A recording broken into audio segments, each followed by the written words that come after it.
Bugünkü mövzumuz elektromagnet rəqsləri olacaq. Elektromagnet rəqsləri nə olan şeydir, necə olan şeydir? Baxın, elektromagnet nə təsəvvür yaradır bu söz sizə? Elektrik, bir də nə? Magnet. Yəni, iki qardaşın bir yerdə birləşib yaratdığı rəqslərə nə deyirik?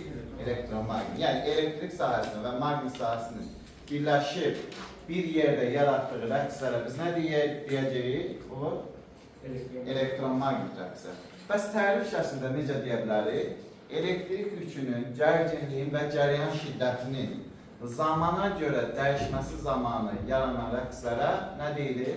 Elektromagnet rəqsləri deyilir. Təsəvvür edək, elektrik yükünün gərginliyin və cərəyan şiddətinin zamana görə dəyişməsi hesabına yaranan rəqslərə elektromagnet rəqsləri deyilir. Uşaqlar, elektromagnet rəqsləri rəqs konturunda alınır. Harada alınır? Rəqs konturu. Biraz sonra rəqs konturundan danışacağıq. Amma elektromagnet rəqsləri özlüyündə də iki yerə bölünür. Sərbəst elektromagnet rəqsləri, bir də məcburi elektromagnet rəqsləri. Sərbəst elektromagnet rəqsləri dedikdə nəzərdə tutulur. Daxili elektrik hərəkət qüvvəsinin hesabına yaranan, yəni qısa şəkildə desək, daxili qüvvələrin hesabına yaranan rəqslərə biz nə deyirik? Sərbəst elektromagnet rəqsləri. Bəs bizə desələr, xarici nələrin, EHG-nin hesabına, yəni xarici elektrik sahəsinin hesabına yaranan elektromagnet rəqslərə isə nə deyirik? Məcburi rəqslər, məcburi elektromagnet rəqslər. Sərbəst elektromagnet rəqsləri haqqında biraz sonra zaten danışmağa məcburuz. Amma məcburi elektromagnet rəqsləri haqqında biz irəliyən mövzumuzda, yəni növbəti dərsdə danışacağıq. Rezonans falan filan məsələləri var. Orada daha geniş danışmaq lazım. Necə ki biz mexaniki rəqslərdə rezonansdan danışmışdıq. Burada da eyni qaydada rezonans hadisəsi baş verəcək. Gəlin indi biz biraz öncə nə dedik? Elektromagnet rəqsləri harada yaranır? Rəqs konturunda yaranır. Elə deyil mi? Gəl mövzunu yazaq. Nə dedik? Elektromagnet rəqsləri. Okay. Elektromagnet rəqsləri. Sözünü də düşərlər. Yaxşı. Harada yaranır dedik? Rəqs konturunda. Rəqs konturu nədir? Kondensatordan və bir dənə də sarğıdan ibarət olan sadə dövrəyə nə deyirik? Rəqs konturu. Təsəvvür edək, kondensatordan və sarğıdan ibarət olan sadə dövrəyə nə dedik biraz öncə? Rəqs konturu. Elə deyil. Gəlin, rəqs konturunun şərq işarəsini burada göstərək. Bir dənə nəyimiz var dediyərimizdə? Kondensatorumuz var. Bir dənə də nəyimiz var? Sarğımız var. Bax, kondensatordan və sarğıdan ibarət olan sadə dövrəyə rəqs konturu deyilir. Sarğıdan hansı bir istiqaməti olur? Sarğıda həmişə el induktivliyi olur. Elə deyilmi? Bəs kondensatorda nə olur? Kondensator nə ilə xarakterizə olunur? Tutumuyla. S nə olur? Tutum olur. Yaxşı. Bəs kondensatorun enerjisi demişdik. Kondensatorun enerjisi nə idi? Elektrik sahəsinin enerjisi nəzərdə tutulur da. Elə deyil. Gəlin kondensatorun enerjisini düsturani yazaq. Baxın. Kondensatorun nəyi? Enerjisi. Yaxşı. Həmin düsturarı bilirəm. Öyrəndiyimiz üçün birbaşa yazacağım. W bərabər nə yazmışdı? S U kvadrat bölünsün 2. Sonra Q kvadrat bölünsün 2S. Sonra nə yazmışım şu an var? Q U bölünsün 2. Elə deyil mi? Gəldik. Bəs bizə desələr ki, nəyin? Sarğacın enerjisi və ya da sarğının enerjisi. Onda o düsturlar necə olacaq? Sarğının enerjisi. Nə deyəcəyik? Sarğacın enerjisi. Bəzən buna nə deyir uşaqlar? Magnet sahəsinin enerjisi də deyə bilərikmi? O düsturlarımız necə idi? Double, deyin siz mən yazın. E bərabər nə yazmışdır? I kvadrat bölünsün 2, sonra fi kvadratı bölünsün neçəsi? 2S, sonra 2L üzr istəyirəm. Bir də nə yazmışdı uşaqlar? Fi I bölünsün nə? 2. Düzüm dedik. Yaxşı, gəldi indi tam enerji. Tam enerji nə idi? Bu ikisinin nəyinə bərabərdir? Cəminə bərabərdir. Elə deyil. Da mən tam enerjinin düsturanı yazsam necə yazacağım uşaqlar? Tam enerji. Tam enerji. Uşaqlar, tam enerjinin düsturanı yazsam, double tam bərabərdir. Nə yaza bilər uşaqlar? Siz deyin, mən yazım. Nə yaza bilərim? Maqnit sahəsinin enerjisi plus nəyin enerjisi? Elektrik sahəsinin enerjisinin cəmlə bərabər. Sizdən soruşsalar, elektrik sahəsinin enerjisinin ani qiyməti və yaxud da maqnit sahəsinin enerjisinin ani qiyməti, onda düsturanımız necə olacaq? Ani qiymət. Double M bərabər, double tam minus nə olacaq? Double Y, yəni elektrik sahəsinin enerjisinin fərqinə bərabər. Bəs elektrik sahəsinin enerjisinin ani qiyməti tam enerjisindən nəyi çıxacaq uşaqlar? Maqnit sahəsinin enerjisini çıxacaq. İndi bu düsturan hansı formada veriləcək? Onu biz biraz sonra zaten keçid edəcək. Gəlin indi, biraz öncə nə dedik? Elektromagnet rəqsləri yükün, gərginliyin və cəryan şiddətinin zamana görə dəyişməsi hesabına yaranır da. Elə deyim. Gəlin bir dənə kondensatörü götürək. Kondensatörü bir dənə mənbə, kondensatör bir dənə götürək, sarğac. Kondensatörü güclüyə görə sən elektromagnet rəqsləri necə alınır, o formada baxar. Baxın, biraz böyük formada göstərəcəm burada. Burada nə götürmüşük dedik? Kondensatör.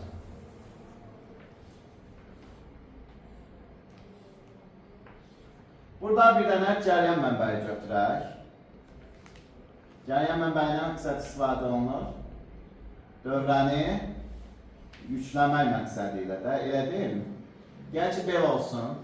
Sonra burada da bir dənə nə götürək? Sarğı. İnduktivliyi el olan sarğı götürmüşük.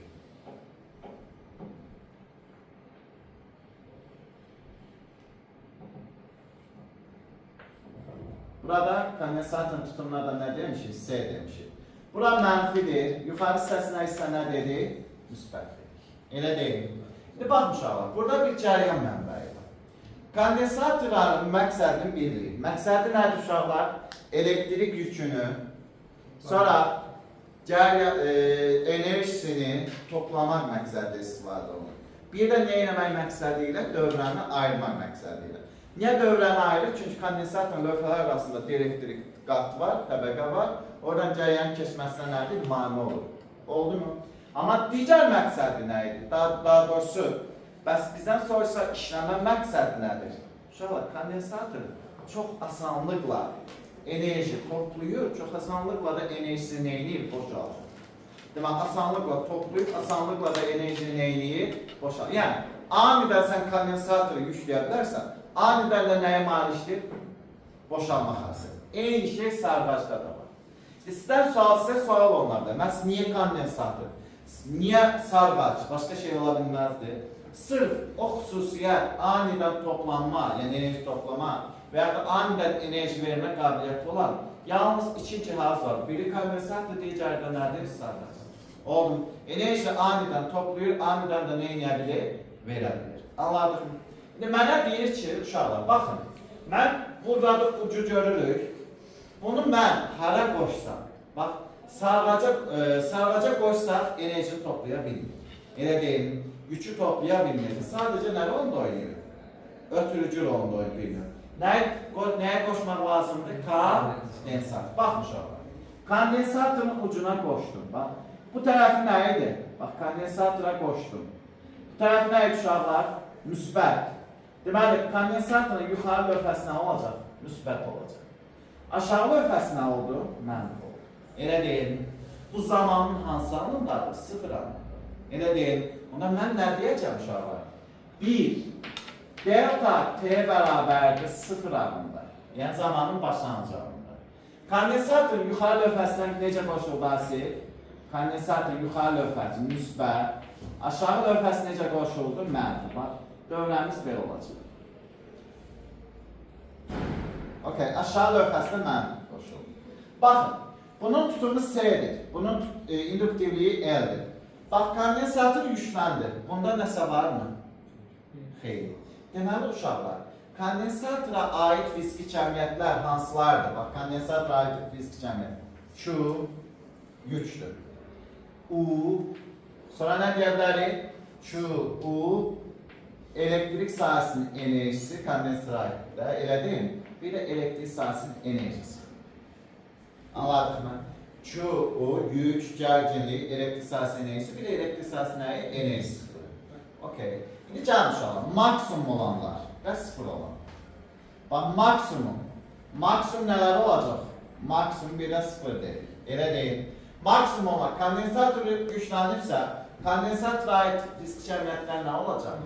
Maksimum. Deməli, Q özünün hansı qiymətli maksimum? Bu özünün maksimumu. Enerji özünün maksimum, enerji sıfır özünün nədir? Maksimum qiymətini alacaq. Elə deyilmi? Hə, bəs sıfır qiymətini alırlar. Bəs sadəcə aid olan fizik cəmiyyətlər hansıydı uşaqlar? Buradan da bunu biraz yuxarıda oynasaq. Hansı fizik cəmiyyət? I, fi, maqnit sahəsinin enerjisi, bir də maqnit sahəsinin nəyi olacaq? Enerji sıfır olacaq. Elə deyil. Onda bunlar necə qiymətli alacaq? Sıfır qiymətini alacaq. Ki verin. Deməli, I, sonra fi, maqnit sahəsinin enerjisi, bir də maqnit sahəsinin nəyi deyəcək? Enerji sıfırı nəyə bərabər oldu? Sıfıra bərabər oldu. Uşaqlar, bəs bizdən soruşsalar ki, tam enerji dəyişməyəcək. Amma nəyə bərabər olacaq? İkisinin cəmi idi də, ikisindən biri sıfırdırsa, okey. Onda mən nə deyəcəm? Tam enerji, elektrik sahəsinin enerjisinin hansı qiymətlə bərabər olacaq? Maksimum qiymətlə bərabər. Elə deyil. Mən bir iki düsturunu yazacağım, qalan düsturlarını özünüz təsəvvür edin. Oldu. Bir düstur necə olacaq? Daha bu tam bərabərdir. Nə? Şu emin kvadrat dönsün neçəsi? 2'si. Elə deyil. Məsələn, digər düsturu necə olacaq? Daha bu tam bərabər nə yazə bilərsin? S, U, emin kvadrat dönsün nə?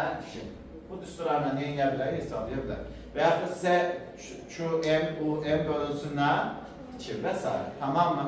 Problemimiz var mı? Xeyr. İndi gəldik. Uşaq, bax, burada. Məsələn, mənə belə bir test verilir. Gəlin öyle buradan yazaq. Deyir ki, mənə belə bir test verilir. Q, M'in kvadrat bölünsün 2S minus, oldu mu? L, I kvadrat bölünsün 2. Nəyin düsturu? Elektrik sahəsinin enerjisi və yaxud da kondensat enerjisinin ani qiyməti. Oldu mu? Nə dedik? Kondensat enerjisinin ani qiyməti. Başqa bir nümunə. S, U, M'in kvadrat bölünsün 2 minus nə oldu? Fi kvadrat bölünsün 2S, 2I. 2L. Nə verəcək uşaqlar bizə? Yenə elektrik sahəsinin enerjisinin nədir? Ani qiyməti və yaxud da kondensatın enerjisinin ani qiyməti. Gəldik, ikinci. Bu birinci idi də, elə deyil. İkinci nə deyək? Uşaqlar, indi gəldik. 2 verin. Kondensator biraz öncə nə dedi? Anidən boşanma xüsusiyyətinə malikdir. Elə deyil. Mən bunu uşaqlar, bax, kondensatoru yüklədim, bax, belə birləşdirirəm. Elə deyil. Kondensator öz yükünü kimə verəcək? Sarğaca verəcək. Elə deyil. Yük 2 verin hansı istiqamətlə axacaq? Saat əqrəb istiqamət. Amma cəryan hansı istiqamət? Saat əqrəbinin əks istiqamət. Bəs o yaranan cəryan nədir? Dövrədə cəryan dəyişməsi hesabına elektromagnetik induksiya hadisəsi nəticəsində yaranan induksiya cəryanı yaranır. Elə deyilmi? Okey. Anidən cəryan axacaq buradan? Xeyr, sarğac həmin cəryanı neyəcək? İnduksiyalayacaq. Elə deyil. O qədər də dəyərinə getmirik. Baxın uşaqlar. İndi kondensator neylə dedik biraz öncə? Boşaldı. Nə var? Delta T bərabər hansı anda? Delta T bərabər zaman hansı anda uşaqlar? 4/1 T anında. Kondensator neylə dedik? Boşaldı. Ki verin. Bu bizim kondensatorumuzdur. Kondensatorda artıq güc qalacaq mı? Tutumu S deyil, qalmayacaq. Ki verin. Burada belə bir sarğımız var. Sarğı deyək buna. Sarğının induktivliyi budur. İndi fikir verin uşaqlar. Cəryan, yük müsbətdən mənfiyə olur. Cəryan hardan baxacaq? Mənfidən müsbət olur. Bax, cəryanın axın istiqaməti belə. Cəryanın axın istiqaməti necə oldu? Mənfidən müsbətə doğru. İndi cəryan maksimumdur. Sarğında nə yarandı? Enerji yarandı da, elə deyil. Onda biz maksimum, minimum olanları gəlin buradan göstərək. Maksimum olanlar hansılar oldu? Minimum olanlar, yəni sıfır olanlar. Maksimum olanlar I, sonra fi, sonra maqnit sahəsinin enerjisi, bir də nə deyəcək uşaqlar? Maqnit sahəsinin enerjisi. Bunlar maksimumdur. Sıfır olanlar Q, U, sonra elektrik sahəsinin enerjisi, bir də elektrik sahəsinin nə edəcəyi? Elektrik sahəsinin enerjisi. Bunlar sıfırdır. Onda tam enerji nəyin hesabına ödəniləcək Zəhra? Tam enerji maqnit sahəsinin enerjisi hesabına ödəniləcək. Elə deyil. Onda tam enerjinin süranı biz necə yaza bilərik uşaqlar? Tam enerji bərabərcisi demə yazın. I maksimum kvadrat bölünsün nə? 2. Sonra növbəti nə yaza bilərik? Tam enerjinin üstün. I maksimum kvadrat bölünsün neçəsi? 2 L deyə bilərik. Elə deyil və s.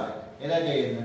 Onda Murad, sizə belə bir düstur verilir. Deyir ki, I maksimum kvadrat bölünsün 2 minus CU kvadrat bölünsün 2 nəyin düsturudur?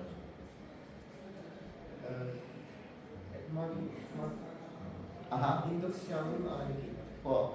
Maqnit sahəsinin enerjisi Ani qiymət, elə demək lazımdır. Oldu. Maqnit sahəsinin enerjisi nə idi? Ani qiymət və ya da sarğacın enerjisinin ani qiymət. Başa düşürük Murad? Qaydasındadır. Əla. Gəldik 3. Periyodun hansı hissəsi delta T bərabər neçədə bir uşaq var? 2də 1 hissəsi. Görürsən 2də 1 hissəsinə. Bax, biraz öncə nə dedik? Sarğac da özündə enerji saxlama qabiliyyətinə malik deyil də. Asanlıqla boş olacaq, öz enerjisini kimə verəcək? Kondensatra verəcək də. Elə deyil. İndi fikir verin uşaqlar. Bax. Bu bizim kondensatorumuz. Belə bir sarğacımız da var. Bax, sarğacımız da var. Bu mövzunun bu hissəsinə zəhləm gedir. Dəfələrlə neyin şeyi? Çək, poz. Hə, dedik nədir? Sarğac tamamilə neynədir? Boşaldır. Elə deyilmi? Fikir verin. Bax, dedik ki, bax, cəryan nədir? Müsbətdən mənfiyə doğru axır da, elə deyil. Burada da cəryan axın istiqaməti. Bəlkə səhv qoymuşuq orada cəryanın istiqamətini. Yoxsa demiş sayışıq. Sizdən öncəki qrupda aşağına mən müsbət yuxarı mənfi vermişəm, elə də beynimdə qalır. Hə, hardan hara axacaq uşaqlar? Müsbətdən hara? Mənfiyə doğru. Bax, cəryan axın istiqaməti necə olacaq? Bu formada. Yaxşı. Cəryan müsbətdən mənfiyə doğru axdı.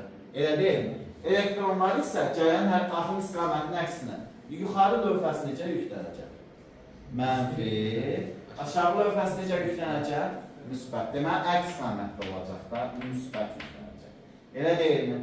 Bax, kondensator yenə yükləndir. Biz nə deyəcək? Nələr maksimum olacaq? Nələr? Maksimum olanları deyin mənə. Deməli, maksimum olanlar. Hansılardır? Sıfır olanlar. Q, sonra U, maqnit elektrik sahəsinin enerjisi, bir də nə deyəcək? Elektrik sahəsinin enerjisi bu, maksimumdur. Bəs sıfır olanlar I, Fi, maqnit sahəsinin enerjisi, bir də maqnit sahəsinin nə deyəcək uşaqlar? Enerjisi bu, sıfırdır. Bəs burada tam enerji nəyə bərabər olacaq? Tam enerji elektrik sahəsinin nəyinə? Enerjisinə bərabər. Bir dənə düsturunu yazaq, kifayət edəsin.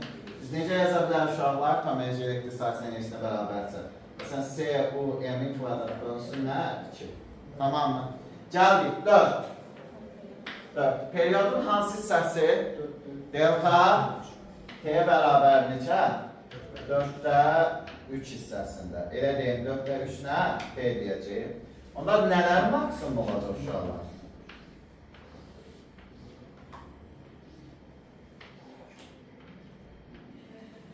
Sağsan. Hə, kondensator yenə tamamilə nədir? Boşalacaq. Görəsən nələr maksimumdur? Baxaq. Bax, yuxarı lövhəsi mənfi. Aşağı lövhəsi nədir? Müsbət.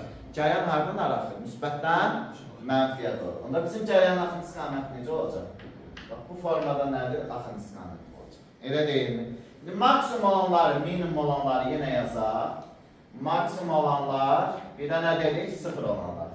Maksimum olanlar nədir? I, sonra Fi, maqnit sahəsinin enerjisi, bir də maqnit sahəsinin nə olacaq? Enerji sıfır olacaq. Elə deyil, sıfır olanlar. Q, sonra U, sonra elektrik sahəsinin enerjisi, bir də nə dedik? Elektrik sahəsinin enerjisi sıfır olacaq.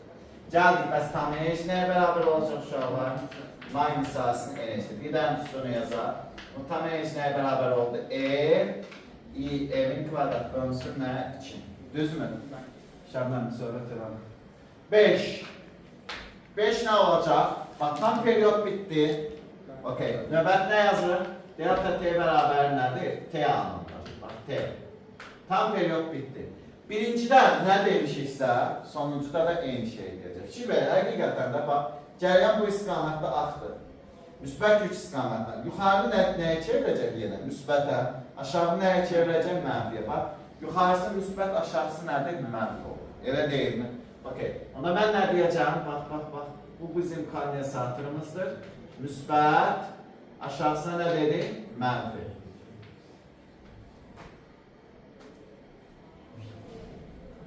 Bura L deyək, burada nə deyək? S deyək. İndi uşaqlar, fikir verin, başlanğıca qayıtdıqda. Başlanğıcda nə demişdik Yasir? Başlanğıcda maksimum olanlar nələr idi? Sıfır olanlar nələr idi? Maksimum olanları say görün. Aha, Q, sonra U, sonra elektrik sahəsinin enerjisi, bir də elektrik sahəsinin enerjisi sıfır. Bəs minimum olanlar hansılardı, yəni sıfır olanlar? I, Fi, sonra magnet sahəsinin enerjisi, bir də magnet sahəsinin enerji sıfırı. Elə deyilmi? Bəs bizə desələr ki, tam enerji nəyə bərabərdir? Tam enerji nəyə bərabər olacaq uşaqlar? Elektrik sahəsinin enerjisi. Və yaxud da tam enerji nəyə bərabər olacaq uşaqlar? S-U-M kvadrat bölünsün 2. Uşaqlar, baxın. Yadımızda saxlayaq. Bax, 4-də 3 harada yazmışıq. Bax, 4-də 3-də cəryan şiddəti falan əks istiqamətdə axtığına görə induksiya nəticəsində biz deyilik əks istiqamətdə cəryan alınır. Və normalda bunların qarşısında mənfi atmalıyıq. Amma mənfi atmıram. Orta məktəbdə o qədər dərinliyinə getməyə ehtiyac yox. Eyni şeyi biz harada yükün maksimum olan qiymətləri var. Burada da mənfi atmalıyıq. Elə deyil. Biz o hissələrə nədir? Giriş eləmirik. Bizə nə lazımdır? Sadəcə harada maksimumdur, harada nədir? Mindir. O hissələrə baxaq, söhbət bağlansın. Tam periyod bitdi. Bir də xüsusi hal var uşaqlar. Xüsusi hal. Uşaqlar, 8-də 1. Delta T bərabər nə? 8-də 1 T-də. Magnet sahəsinin enerjisi ilə elektrik sahəsinin enerjisi, yəni saracın enerjisinə, kondensatorun enerjisi bir-birinə bərabər. Onda tam enerjini mən yaza bilərəmmi? Ya 2 dənə magnet sahəsinin enerjisinə bərabər, ya da nədir? 2 dənə tam enerjiyə bərabər olacaqdır. Daha doğrusu elektrik sahəsinin enerjisinə bərabər. Onda magnet sahəsinin enerjisi tam enerji nəyi deyəcək uşaqlar? Yarısı deyəcək. Eyni qaydada biz elektrik sahəsinin enerjisinə tam enerjinin nəyi deyəcəyik? Yarısı deyəcəyik. Anladıq mı? Bu da ancaq və ancaq hansı halda baş verir? Xüsusi haldır. Anladıq mı? Yaxşı, problemimiz yoxdur? Yox. İndi gəlin, bir tam periyod bitdi də, elə deyilmi? O bir tam periyod bitdisə, nə baş verəcək? Necə dəyişir? Bir tam periyod bitdi, təzdən bir də başa qayıdır. Bir tam periyod bitdi, təzdən bir də başa qayıdır. Bir tam periyod bitdi, təzdən bir də. Bax, dəfələrlə o nə baş verir? Periyodlar baş verir, eyni çevirmələr baş verir. Bu çevrilmələr nəticəsində ortalığa nə çıxır uşaqlar? Elektromagnet rəqsləri çıxır. Elə deyil. Gəlin uşaqlar, biz elektromagnet rəqslərinin rəqs periodu, dövr tezliyi, sonra nə deyəcək? Tezliyi və s. onların haqqında neyiniyək? Danışıq. Oldu mu? Uşaqlar, elektromagnet rəqslərinin əsas tənliyi, bax, əsas nəyi deyəcək? Tənliyi. Əsas tənliyi necə olacaq? Gəlin ona baxaq. Əsas tənliyi Q üstü 2 ştrix bərabərdir mənfi omega Q olacaq. Nə olacaq uşaqlar? Mənfi omega Q. Anladıq mı? Nə yazıq? Kvadrat yazıq düzdür. Omega kvadrat nə? Q yazacaq. Elə deyilmi? Problemimiz yoxdur? Yox. Görəsən bu omega nədir? Omega dövrü tezlikdir. Nədir omega? Dövrü tezlik. Bəs 1 dövrü tezliyin düsturu. Necə yazırdıq dövrü tezliyin düsturunu? 1 bölünsün kökdə nə? LS. Bax, kökdə nə yazırıq? LS yazırıq. İndi bu düsturu gətirib burada yerinə qoya bilərik. Onda bizim ifadəmiz həm də nə olacaq? Q2 ştrix bərabər mənfi 1 bölünsün LS. Burası nə olacaq? Q olacaq. Anladıq mı? Bunlara biz nə deyəcək uşaqlar? Elektromagnet rəqslərin əsas tənliyi deyəcək. Anladıq mı? Gəlin, sadələşdirmə aparaq. Baxırıq. Burada omega L-dən S-dən necə asıldır? Kök 6 Tərs as. Bax, omeqanın L-dən S-dən asıllığı, bax, omeqanın nədən asıllığı? L-dən bir də S-dən asıllığı. Köçaltı, tərs mütənsifası. Gəldik, L-in düsturu necə idi? Xatırlayaq. L-in düsturunun yerinə nə yazmışdıq? Mü, L0 yazmışdıq mı? Düzmü? Bəs S-nin düsturu necə idi? Epsilon 0, S bölünsün nə? D idi də, elə deyil mi? Gətirib o düsturları burada yerinə qoya bilərik. Omeqanın düsturu necə olacaq uşaqlar onda? O düsturu yerinə qoysan. Kök altına nə verəcək? Mü L0, Epsilon 0, S yuxarıda nə qalxacaq? D qalxacaq. Elə deyil. Qrafiklərini çəkmirəm, şifahi şəkildə deyirəm. Omega D ilə kök altı düz. Omega mü ilə, Epsilonla, S ilə kök altı tərs asılır. Problemimiz var mı? Xeyr. Gəldik, ikinci. Periodu. Buna biz biraz ötən dərslərimizdə, daha doğrusu ötən ildə demişdik, Thomson düsturu deyəcək. Nə deyəcək? Thomson düsturu. Oldu mu? Bunun yerinə mən 2pi bölünsün T yaza bilərəm mi? Oradan T'ni tapsam mənə nə verəcək uşaqlar? 2pi kökdə nə? S. Bax, bu düstura biz Thomson düsturu deyəcəyik. Anladıq mı? Və yaxud da elektromagnetik rəqslərinin rəqs periyodunun düsturu. Gəldik. Uğur, T'dən necə asıldır? T daha doğrusu L'dən necə asıldır? Kök altı düz. S'dən necə asıldır? T, S'dən necə asıldır? Kök altı düz mütənsifası. Hə, bəs L'in S'nin yerinə istifadələrini qoya bilərik. Onda nə verəcək Asif? T bərabərdir 2pi kök altında nə yazırıq? Epsilon 0, S vurulsun mü L0 bölünsün nə yazacaq? D yazacaq. Düzmü dedik uşaqlar? Qrafiklərini daha özünüz görürsünüz burada. Anladıq mı? Gəldik 4. 3'lü yoxsa 4? 3. 3 nədir uşaqlar? Əlbəttə nə olacaq? Tezliyin düsturu. Nü nə idi? 1 bölünsün T deyildi mi? Onda biz nüyünü yazsaq necə yaza bilər? 1 bölünsün 2pi kök altında nə olacaq? S olacaq. Belə bir düstur olacaq. Düzmü dedik? Gəldik. L'dən S'dən necə asıldı? S'dən. Deməli, nü L'dən necə asıldı qızı? S'dən necə asıldı? Kök altı tərs asıldı. Elə deyil. Qrafiklərimiz necə qrafik olacaq? Bu formada qrafik. Hə, gəldik. Bəs nüyünün diyek nüfuzu ilə falanla düsturlarımız necə olacaq? 1 bölünsün 2pi kök altında. D hara qalxacaq? Yuxarı. D yuxarı qalxdı, aşağıda nə qaldı uşaqlar? Epsilon 0, S, vurulsun mü, L0. Bu da periyodlu tezliyi, dövrü tezliyi falan düstürür. İndi gəlin qrafiklər hissəsinə. Qrafikləri göstərdik mi burada? Yəni, belə deyirlər, elektromagnetik rəqslər xarakteriz edən fiziki kəmiyyətlər də harmonik rəqslərdəki kimi sinus və ya kosinus qanunu ilə dəyişir. Məsələn, yük, onu xarakter edən fiziki kəmiyyət hansılardır? Yükdür, gərginlikdir, cəryan şiddətidir, magnisiyanı da əlavə edə bilərik. Sonra bir də nəyi deyə bilərik? Enerjilərin hər ikisi. Nə ilə dəyişəcək? Sinus və ya kosinus qanunu ilə dəyişir. Gəlin, o dəyişimlər necə olur? Onun haqqında danışaq. Buranı silə bilərəm. Başa düşmüşük yazdıqlarınızı. Əla. Gəlin, həmin dəyişimlərə keçək. Yükü hansı qanunla dəyişir? Ya kosinusla gelir, ya da sinusla gelir. Hansıdan gelir? Sinusla gelir. Düşünürəm. Sinus.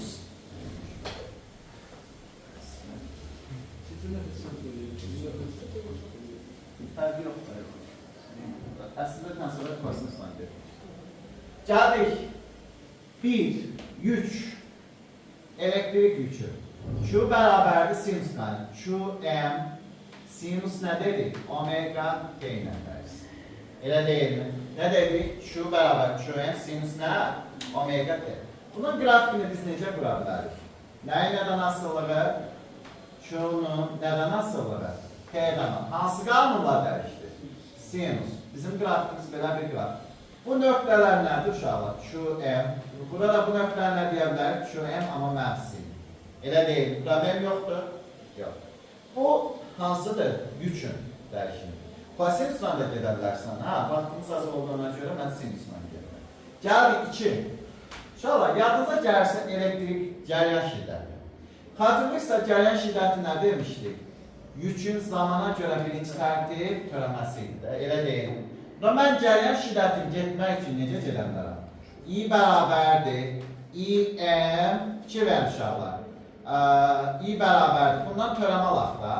Qm sinus nədən? Omega t'dən biz nə almalıyıq? Törəm almalıyıq. Elə deyil. Baxıram. Omega hara mürəkkəb tərtib törəməkdə? Elə deyil, mürəkkəb törəmək. Omega hara atılır? Qabağa. Sinusun törəməsi nə verir? Kosinus verir də. Elə deyilmi? Omega Qm özü də İm demək. Anladınız mı? Əslində biz bundan əvvəl gəlin onu da deyək, elektrik sahəsindən qutaraq sonra maqnitə çeşid eləyək. İkinci atılmışdır. Oldu. Gəl, ikinci də dedik elektrik gərginliyi. Gərginliyi düsturu necə? U bərabər Q bölünsün S deyilmi? Düzmü dedik. Gərgin yerinə qoyuruq. 2 verir. Q'nun yerinə bu ifadəni qoya bilərik. Onda nə olacaq? Qm sinus nə? Omega T bölünsün nə olacaq uşaqlar? S olacaq. Bax bu Qm bölünsün S'nin yerinə o M yaza bilərəm. Onda gərginlik necə oldu uşaqlar? Gərginlik U sinus nə oldu? Omega. Gərginlik də sinus ilə dəyişir. Deməli yüklə gərginlik necə faz aldı? Eyni faz aldı. Onda mən gərginliyin zamanı nasıl qrafini qurmağa çalışsam, onun nədən asıllığı, T'dən asılı qrafini qurmağa çalışsam, qrafini necə olacaq? Bu qanunda dəyişir, yəni sinus qanunda dəyişir. Gəldik 3. 3 nədir uşaqlar? Əlbəttə. Üçüncü nədir? Nə deyəcək? Elektrik sahəsinin nəyi? Enerjisi. Elektrik sahəsinin enerjisinin düsturu necə idi? W Y bərabərdir. S U kvadrat bölünsün 2. Məsələn, Q kvadrat bölünsün 2 S ilə də gedə bilərsiniz. Fərq edən. Onun yerinə bu ifadəni yaza bilərəm. Bizim ifadəmiz nə olacaq uşaqlar? S U M'in kvadratı sinus kvadratı omega T bölünsün nə olacaq? 2. Düzmü dedik. S U M'in kvadrat bölünsün 2'nin yerinə tam enerji yaza bilərik. Biraz öncə zaten demişdik. Elə deyil. Onda bizim elektrik sahəsinin enerjisi düzmü nə olacaq uşaqlar? Double tam sinus kvadratı, sinus nə dedik? Kvadrat omega T olacaq. Anladıq mı? Bəs bizə desələr ki, tam enerji, elektrik sahəsinin enerjisinin W'nin nədən asılıdır? T'dən asılıdır. Baxın, ancaq necə qiymət alacaq? Müsbət, çünki enerji necə fizik əməlidir? Müsbət skalyar kəmi. Bu da sinus qanunu ilə dəyişəcək. Amma qrafikimiz harada olacaq? T oxundan yuxarıda olacaq. Problemimiz yoxdur? Yox. Gəldik. Neçənci idi bu? 4. İndi də cəryan şiddəti haqqında danışa bilərik. Cəryan şiddəti nə idi? Yükün zamana görə birinci tərtib törəməsi. Onda mən nə deyəcəm? I bərabərdir Q'nun zamana görə birinci tərtib törəməsi. Törəm alan. I bərabərdir nə yazacaq uşaqlar? Qm sinus nə dedik? Omega T'dən biz nə almalıyıq? Törəm almalıyıq. Baxın, qəşəng bir şey çıxar. Onda I bərabərdir. Bax, omega hara çıxacaq? Qabağa. Mən nə deyəcəm? Qm nə? Omega vurulsun sinusun törəməsinə verir. Kosinus omega T. Bax, bu hissə yerinə İm yaza bilərəm. Əla. Buna mən I bərabərdir. İm kosinus nə deyəcəm? Omega T. Düzmü dedik? Problemimiz yoxdur? Yox. Gəldik. İ'nin nədən asıllığı? Cəryan şiddətinin nədən asıllığı? Zamanla asıllığı. Baxın uşaqlar. Nə qədər qabaqlardır? Pi bölünsün 2 qədər. Həqiqətən də qrafik qursaq. Bax, kosinusla dəyiş dedik. Hara sürüşəcək? Yuxarı. Bax, bu koordinat başlardır. Bu hissə balaca hissə pi bölünsün 2-dir demişdik də. Pi bölünsün 2 qədər nədir? Qabaq. Əgər sinir isə qabaqlayır, əlavə edirsə nədir? Geri qalır. Elə deyil. Pi bölünsün 2 qədər. Bax, bunu buradan yazaq. Pi bölünsün 2 qədər nədir? Qabaqlar. Və yaxud da, fikir verin. Birinin sıfırı, digərinin ayına uyğun gəldi. Maksimum. Demək, pi bölünsün nədir? 2 qədər qabaq. Anladıq mı bu? Qəşəng. Problemimiz yoxdur. Gəl indi İM'in düsturanı yazaq. İM nə idi? Qm vurulsun nə? Omega'da. Elə deyilmi? Yaxşı. Qm'i bilirik zaten. Amma Omega'nı da bilirik. 2pi'ni yaza bilərik. 2pi bölünsün T yaza bilərik. Onda nə olacaq? 2pi'ni Qm və yaxud da 2pi bölünsün T vurulsun nədir? Qm. İndi fikir verin uşaqlar. Nü ilə, omega ilə, T ilə necə asılı olduğunu görürük. Nü ilə, omega ilə düzdür, T ilə isə necə asılıdır? Tərsinin transipası. Hə, istəsəz əgər. Nünün yerinə gətirib buradakı üsulları var ha, omeqanın yerinə. Bunları da qoyub, məsələ şərtindən sonra həll edə bilərsin. İndi mən qoyuram, zamanımız azdır. Anladıq? Gəldik. 2, 4. 4 yoxsa 5. 5. Uşaqlar, fi. Fi nə idi? Fi nə idi uşaqlar? Magnisel idi də, elə deyil. Gəl magniseli necə dəyişəcək? Fi'nin düsturu necə idi? Səhlə? I. Biraz öncə özün demişdin. Elə deyil. İ'nin yerinə gətirib bu ifadəyi yaza bilərikmi? Onda nə olacaq uşaqlar? Nə yazacaq? Sinus yoxsa kosinus? Kosinus nə? Omega t. Aha. Bunun yerinə mən nə yaza bilərəm? Nə? Fi. Elə deyil. Onda fi'nin düsturu necə olacaq? Fi kosinus nə? Omega t. Aha. Deməli, magniseli ilə cəryan şiddəti eyni sahəni xarakterizlədiyinə görə bunlar eyni fazalıymış. Faza fərqi yoxdurmuş. Oldu mu? Onda bizim fi'nin də zamanın asıllığını qursaq, bu da hansı qanunla dəyişəcək? Kosinus qanunu ilə dəyişəcək. Qrafikimiz necə olacaq uşaqlar? Belə deyil, qrafik olacaq. Anladıq mı? Gəl indi fi m'in düsturanı yazaq. Fi m'in düsturanı yazsaq, fi m bərabər necə yazacaq uşaqlar? Bax, nə yazmışdır? El vurulsun nə? İM yazmışdır da, elə deyil, İM. İM'in düsturu necə idi? 2 pi falan filan deyildimi? Və ya şu M vurulsun omega deyildimi? Şu M vurulsun omega L yaza bilərik. Sonra omega yeni 2 pi qoya bilərik, falan filanlar qoya. Ona fi M bərabər nə olacaq? 2 pi nə yaza bilərik? Vurulsun nə? Şu M vurulsun nədir? L və s. Əslində, bu sonuncu düsturlar o qədər istifadə olunmayacaq. Bura hissəyə qədər bilmək sizə yetərli. Gəldik, sonuncu maqnit sahəsinin enerjisi. Enerji düsturu necə idi? I kvadrat bölünsü 2 deyil və ya da fi kvadrat bölünsü 2 deyilmi? Həmin ifadələrdən biz yola çıxaraq, məsələn, fi kvadrat bölünsü 2 ilə gələk. 6'dır bu. 6-cı. Maqnit sahəsinin enerjisi düsturu nə oldu? Fi kvadrat bölünsü nə? 2R. Düzümü dedik.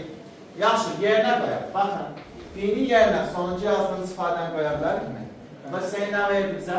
Fi m'in kvadratı, kosinus kvadratı, omega t bölünsün 2 olacaq. 2L olacaq. Düzmü? Bax bu, fi m'in kvadratı bölünsün 2L. Tam enerji verir mi? Daha sonra önce demiştik zaten. Onda tam enerji düsturu, maqnit sahəsinin enerjisi düsturu necə yaza bilərik? Tam enerji vurulsun nə? Kosinus kvadratı omega t. Anladıq mı? Yaxşı, bəs bizə desələr ki, maqnit sahəsinin enerjisinin zamandan asıllığı. Maqnit sahəsinin enerjisi nədən asıllığı? Zamandan asıllığı. Necə olacaq? Kosinus qanunu ilə dəyişəcək. Bu formada bir qrafik olacaq. Anladıq mı? Gəldik nəyə? Tam enerji. 7. Uşaqlar, tam enerji. Bax, heç nədən asılı deyil. Onun zamanın asıllığını siz bulmağa çalışsaq, nədən asıllığını, tam enerjinin zamanın asıllığını qurmağa çalışsaq, grafikimiz nə olacaq? Asılı deyil. Anladıq mı? Çünki tam enerjiden, maqnit sahəsinin enerjisindən, nə elektrik sahəsinin enerjisindən, nə gücdən, nə fi'dən, nə də i'dən, nə vurdan heç nədən asılı deyil. Anladıq mı? Olan arta az ola bilər. Məsələn, biri 0 olanda biri maksimum. Biri maksimum olanda biri cərləndə 0 olur. Olardı. Amma tam enerji nədir? Dəyişməz qalır, sabit qalır. Başa düşürük uşaqlar. Çətinmi? Xeyr. Hə, gəldik. Bir dənə də qeyd deyirik. Dərsi nədir? Yekunlaşdırır. Uşaqlar, baxın. Burada, bax, bu nöqtələr, bu nöqtələr hamısında. Məsələn, burada maqnit maksimumdur da, elə deyilmi? Elektrik nədir? 0'dır. Bu nöqtələrə mən tam enerjiyə uyğun gələn nöqtələr deyə bilər. Anladıq mı? Eyni şeyi hara yazmışdıq? Bura. Fikir eyni şey burada deyə bilərik. Burada da fikir verin. Elektrik maksimumdur. Maqnit nəyə bərabərdir? 0'a bərabər. Bu nöqtələrdə biz nə deyə bilərik? Tam enerji deyə bilərik. Məsələn, biraz öncə dediyimiz kimi, yəni qeydlə dediyimiz kimi, baxın uşaqlar. Maqnitin nədən asıllığını soruşur səndən? Tamdan asıllığını, elektrikdən asıllığını soruşur. Biz bilirik ki, elektrik artdıqca maqnit neyinəcək? Azalacaq. Bax, bu nöqtələr var ha, bu nöqtələr tam enerjiyə bölünəcək nöqtələr. Hansı enerjiyə? Tam enerjiyə bölünəcək. Ortalarda bir C nöqtəsi, AB nöqtəsi veriləcək. Bu nöqtələrdə isə tam enerji maqnitlə nəyin? Elektrikin cəminə bərabər. Yəni bu formada nə edəcək? Tamam mı? Çətinmi? Mövzu çox asan mövzudur. İndi mövzu biraz belə deyim də, əhatəli mövzudur. Nisbətən mən izah eləyəndə sizə çətin gələ bilər. Amma səmiyyətimi ilə testlər işləndə görəcəksiniz ki, mövzu ilə də çətin mövzu deyil. Oldu.